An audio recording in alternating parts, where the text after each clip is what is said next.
पहलगाम वाक़े के बाद पाक भारत जंग का खतरा पहले से कहीं ज्यादा बढ़ गया। बिलावल भुट्टो ने न्यूयॉर्क पोस्ट से गुफ्तगू में वाज़ेह किया कि भारत ने पाकिस्तान का पानी बंद करने की कोशिश की तो जंगी इक़दाम तस्वुर किया जाएगा। भारत में दहशतगर्दी होने पर उसे जंग का ऐलान समझा जाता है। इसी उसूल के तहत अगर पाकिस्तान पर आबी जारहियत हुई तो उसे जंग तस्वुर करना पड़ेगा।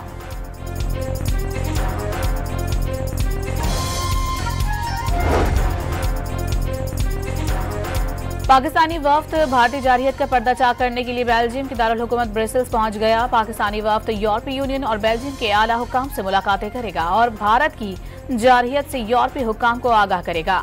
वफ्द की रुकन शहरी रहमान ने कहा है कि ताकत का इस्तेमाल किसी मसले का हल नहीं, भारत का रवैया गैर जिम्मेदाराना है। वज़ीर आज़म शहबाज शरीफ आज मुत्तहदा अरब अमारात का दौरा करेंगे। नायब वज़ीर आज़म और वफाकी वज़रा भी हमरा होंगे। इमाराती सदर शेख मोहम्मद बिन ज़ैद अल नहयान से मुलाकात में खित्ते की सूरत हाल पर तबादला ख्याल किया जाएगा।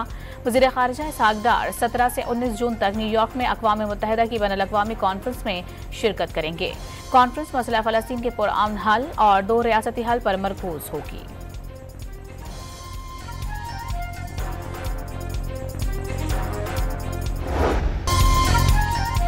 अमरीकी सेंटकॉम कमांडर जनरल ने दहशतगर्दी के खिलाफ जंग में पाकिस्तान को गैर मामूली शराकत दार करार दे दिया। दहशतगर्दी के खिलाफ कार्रवाइयों और कुर्बानियों का खुलकर एतराफ। इंटेलिजेंस ताउन से दाइश खुरासा ग्रुप के कम अज कम 5 इंतहाई मतलूब रहनुमाओं को गिरफ्तार किया गया। एबेगेट बम धमाके के मास्टरमाइंड जाफर उर्फ शरीफुल्लाह की गिरफ्तारी के फौरन बाद आर्मी चीफ सैयद आसिम मुनीर ने ज़ाती तौर पर राबता करके इत्तला दी। जनरल माइकल एरिक कोरेला की अमरीकी सेंटकॉम की आर्म्ड सर्विसेज कमेटी को ब्रीफिंग।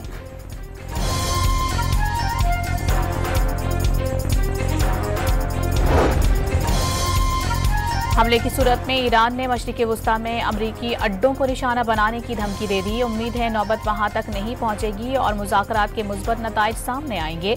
अगर ऐसा ना हुआ और ईरान पर जंग मुसल्लत की गई तो दुश्मन के नुकसानात ईरान के मुकाबले में कहीं ज्यादा होंगे। ईरानी वज़ीर दिफा अजीज नासिरजादे का 2 टोक पैगाम। अमरीका और ईरान के जौहरी मुज़ाकरात का छठा दौर इतवार को मस्कत में होगा। अमरीका ने ईरान के यूरेनियम अफजूदगी से रोकने पर राजी होने की उम्मीद कम करार दे दी। ट्रंप का कहना है कि नहीं मालूम कि ईरान को जौहरी प्रोग्राम बंद करने पर राजी कर सकेंगे या नहीं। पहले ऐसा लगता था ईरान राजी हो जाएगा, लेकिन अब एतमाद कम होता जा रहा है।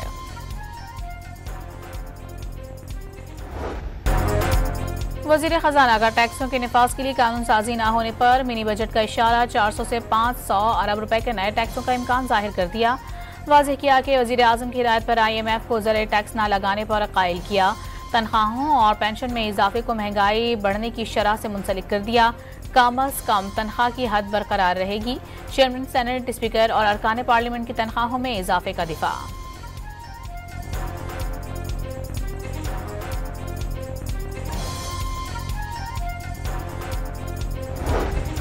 वज़ीर दिफा ख्वाजा मोहम्मद आसिफ ने speaker, deputy speaker, chairman senate और डिप्टी चेयरमैन सेनेट की तनख्वाह बढ़ाने की मुखालिफत कर दी। सोशल मीडिया पर जारी बयान में तनख्वाह और मराहत में बेतहाशा इजाफे को माली फहाशी करार दे दिया।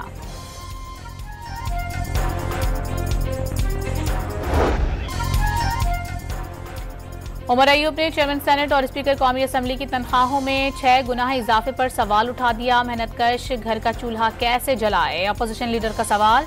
शेख वकास अकरम का बजट में ज़राअत के शोबे को नजरअंदाज करने का इल्जाम। विफाकी बजट पर पीपल्स पार्टी के तहफ़्फ़ुज़ात, सोलर पैनल्स, हाइब्रिड गाड़ियों और दीगर अशिया पर टैक्स लगाने की मुखालफत कर दी। IMF का नाम इस्तेमाल करके नए इक़दामात की तरफ जाना मुनासिब नहीं। वज़ीर ख़जाना से मुलाकात करके गलतियाँ दुरुस्त करने का मुतालबा किया जाएगा। सीनियर रहनुमा नवीद कमर की डॉन न्यूज़ के programme live with Adil Shahzeb में गुफ्तगू।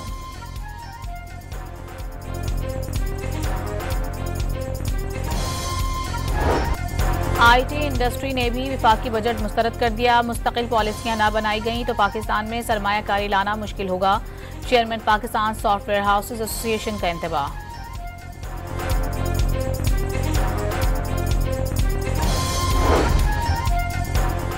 सिंध में आइंदा माली साल के बजट में 300 अरब रुपए का इजाफा मुतवक्किल। तरक्याती बजट 1100 अरब रुपए मुख्तस करने की तजवीज़। बल्दियात के लिए 350 अरब और महकमा ट्रांसपोर्ट के लिए 75 अरब रुपए रखे जाने का इम्कान।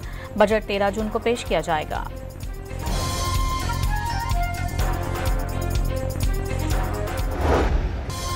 पंजाब में बजट की तारीख में तब्दीली 13 की बजाय 16 जून कर दी। पंजाब की वज़ीर इत्तलात ने आवाम दोस्त और टैक्स फ्री बजट की नवीद सुना दी। तरक्याती कामों के लिए 1200 अरब रुपए मुख्तस किए जाने का इम्कान। सरकारी मुलाजमिन की तनख्वाहों में 10% और पेंशन में 7% इजाफा मुतवक्के।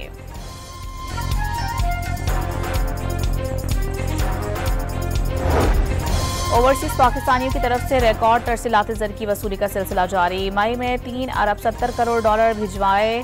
सालाना बुनियादों पर तरसीलात ज़र में 16 और माहाना बुनियादों पर 13% इजाफा। कराची के इलाके कायदाबाद में ज़लज़ले के झटके महसूस किए गए। रेक्टर स्केल पर शिद्दत 2.6 रिकॉर्ड, गहराई 10 किलोमीटर और मरकज मलीर के जुनूब में था। मकीन खौफजदा होकर घरों से बाहर निकल आए।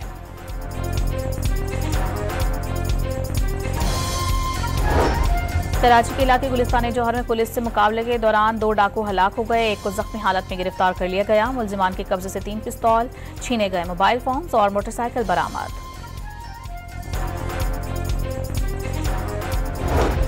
रावलपिंडी में डाकुओं की फायरिंग से पुलिस एहलकार की हलाकत का आईजी पंजाब ने नोटिस ले लिया। आरपीओ रावलपिंडी से रिपोर्ट तलब कर ली। मुलजिमान की फौरी गिरफ्तारी करने का हुक्म।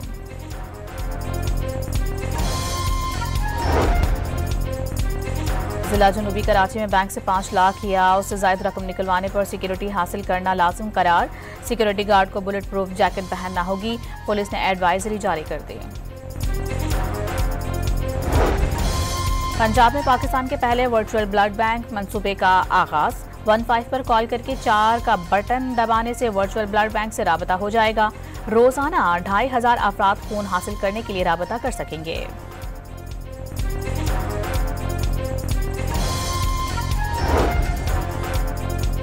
कराची के लिए बिजली एक बार फिर सस्ती होने का इम्कान। के इलेक्ट्रिक ने अप्रैल की माहाना एडजस्टमेंट के बाद में बिजली 4 रुपये 69 पैसे फी यूनिट सस्ती करने की दरखास्त नेफ्रा में जमा करा दी।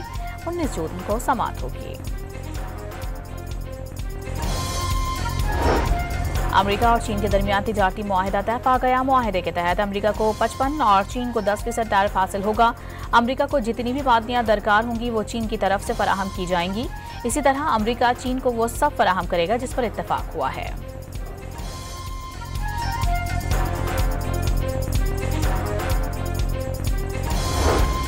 अमेरिका और चीन के दरमियान तिजारती मुआहिदे के बाद खाम तेल की कीमत 2 माह की बुलंद तरीन सतह पर पहुंच गई। ब्रेंट खाम तेल 2 माह बाद $68 फी बैरल की सतह उबूर कर गया। WTI खाम तेल $66 फी बैरल में फरोख्त हुआ।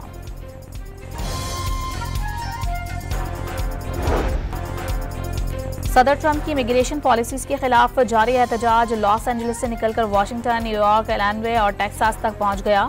लॉस एंजलिस में रात 8 से सुबह 6 बजे तक कर्फ्यू नाफिज। वफाकी जज ने ट्रंप की फौजियों की तैनाती के हुक्म के खिलाफ दायर कैलिफोर्निया की दरखास्त मुस्तरद कर दी।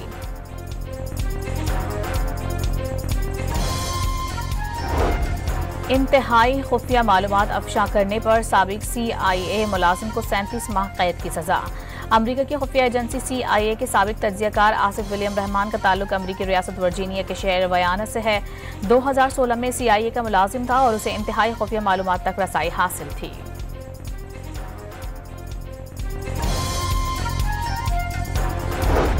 इजरायली पार्लियामेंट तहलील करने का बिल मुस्तरद हो गया। अपोजिशन को नाकामी का सामना करना पड़ गया। 120 अरकान में से 61 ने बिल के खिलाफ जबकि 53 ने उसके हक में वोट दिया।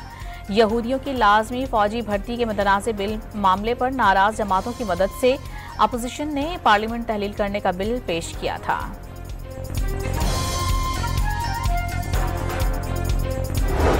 अमरीकी सदर और एलोन मस्क के दरमियान दूरियां खत्म होने लगीं। ट्रंप मस्क मसालिहत के लिए तैयार। सोशल मीडिया पोस्ट पर लिख दिया उन्हें एलोन मस्क से प्यार है। एलोन मस्क का ट्रंप से ताल्लुक। तनकीदी पोस्टों पर अफसोस का इजहार। अमरीकी सदर को दुनिया में सबसे बेहतरीन मसालिहतकार करार दे दिया।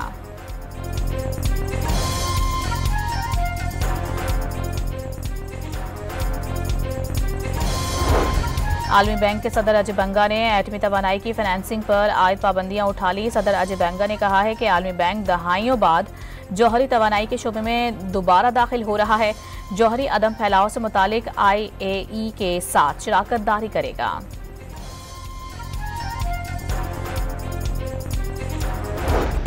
वर्ल्ड टेस्ट चैंपियनशिप फाइनल के पहले रोज ऑस्ट्रेलिया की टीम 212 रन पर आउट हो गई। जवाब में जनूबी अफ्रीका की टीम भी मुश्किलात का शिकार।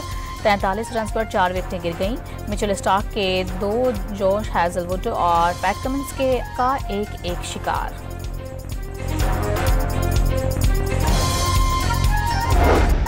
पांच बार की आलमी चैंपियन ब्राजील ने फीफा वर्ल्ड कप के लिए क्वालिफाई कर लिया। क्वालिफायर मैच में पैराग्वे को शिकस्त का सामना। इक्वाडोर भी वर्ल्ड कप खेलने का अहल हो गया।